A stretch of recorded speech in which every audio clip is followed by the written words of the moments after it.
가수 이찬원의 진짜 부자는 과연 얼마일까? 그의 충격적인 월소득과 자산이 공개됐다. 한겨울밤, 서울 한복판의 한 스튜디오가 이상하게도 조용했다. 평소 같으면 카메라 셔터 소리와 스태프의 구령이 뒤엉켜 공기가 떨려야 하는데 그날만큼은 모두가 숨을 삼켰다. 이유는 단 하나였다. 이찬원 월 소득과 자산 관련 자료가 오늘 밤 공개된다. 그 말이 전해진 순간부터 스튜디오에는 보이지 않는 압력이 내려앉았다. 누군가는 그런 건 함부로 말할 수 있는 게 아니다 라고 했고, 또 누군가는 이번엔 진짜다. 숫자까지 찍혀 있다. 고 속삭였다. 그리고 마침내 한 장의 봉투가 조명 아래 놓였다. 두꺼운 서류와 함께 USB 하나가 딸깍 소리를 내며 테이블을 긁었다. 어마어마하다는 말로도 부족한 그 숫자의 그림자. 이찬원이라는 이름은 이제 단순한 가수라는 단어로는 담기지 않는다. 방송에서의 존재감, 무대에서의 집중력, 팬덤의 결집력까지 국민이 키운 스타라는 표현은 그를 따라다닌다. 그렇다면 모두가 궁금해하는 한 가지가 있다. 그는 대체 얼마나 벌고 얼마나 가지고 있을까? 그날 밤 봉투를 열기 직전까지도 다들 반신반의했다. 연예인의 소득과 자산은 늘 풍문과 과장, 그리고 악의적인 추측이 뒤섞이는 영역이니까. 하지만 봉투가 열리는 순간 의심은 침묵으로 바뀌었다. 서류 첫 장에는 굵은 글씨로 이런 문구가 박혀 있었다. 2025년 하반기 기준 월 단위 수익 구조 및 자산 포트폴리오 요약, 외부 공개용 정리본. 외부 공개용이라는 말이 특히 섬뜩했다. 마치 이 정도만 보여줘도 세상이 흔들린다는 선언처럼. 월 소득, 단순히 행사비로 끝나지 않는다. 사람들은 연예인 소득을 흔히 행사비, 나출연료로만 계산한다. 하지만 이찬원의 수익은 그 단순한 공식에서 이미 오래전에 벗어났다.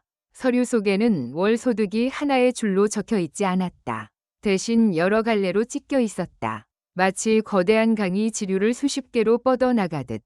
방송 출연 및 고정 프로그램 수익, 음원 저작권 및 공연 정산, 광고 브랜드 협업 수익, 콘텐츠 IP 관련 수익, 간접 포함, 기타 투자 및 금융 수익, 요약. 그중 가장 충격적인 건 월 소득이란 표현이 단순 월급처럼 고정되어 있지 않다는 사실이었다.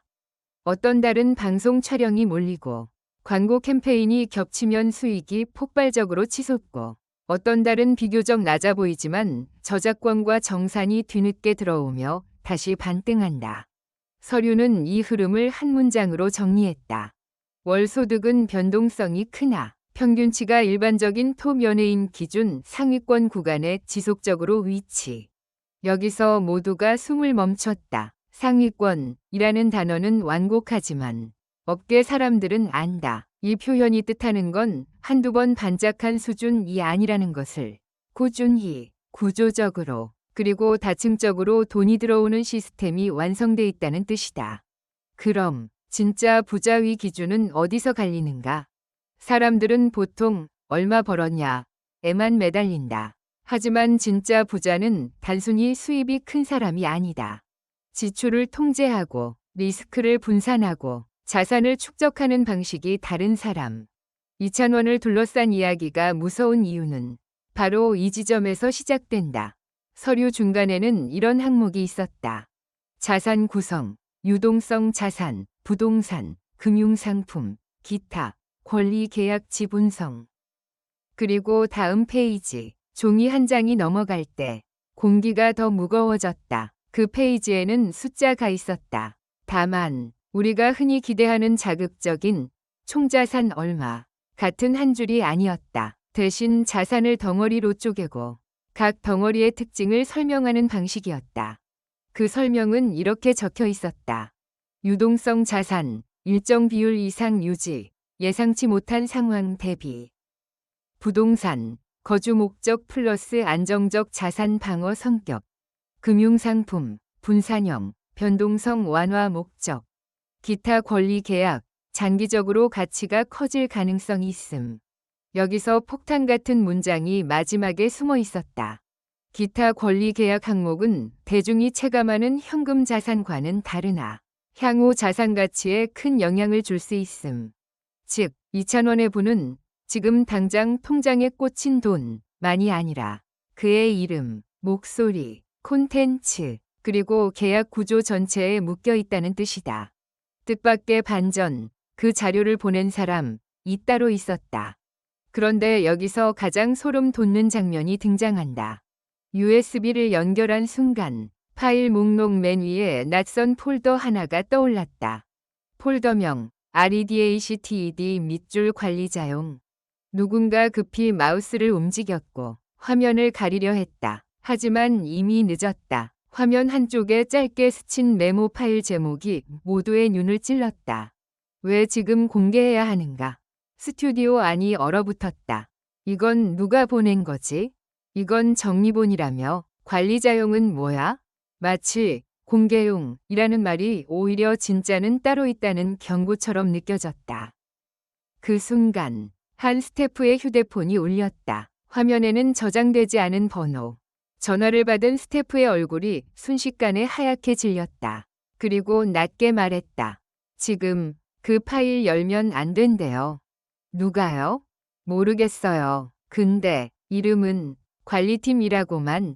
그날 밤 모두가 깨달았다. 이건 단순한 소득 공개 이야기가 아니다.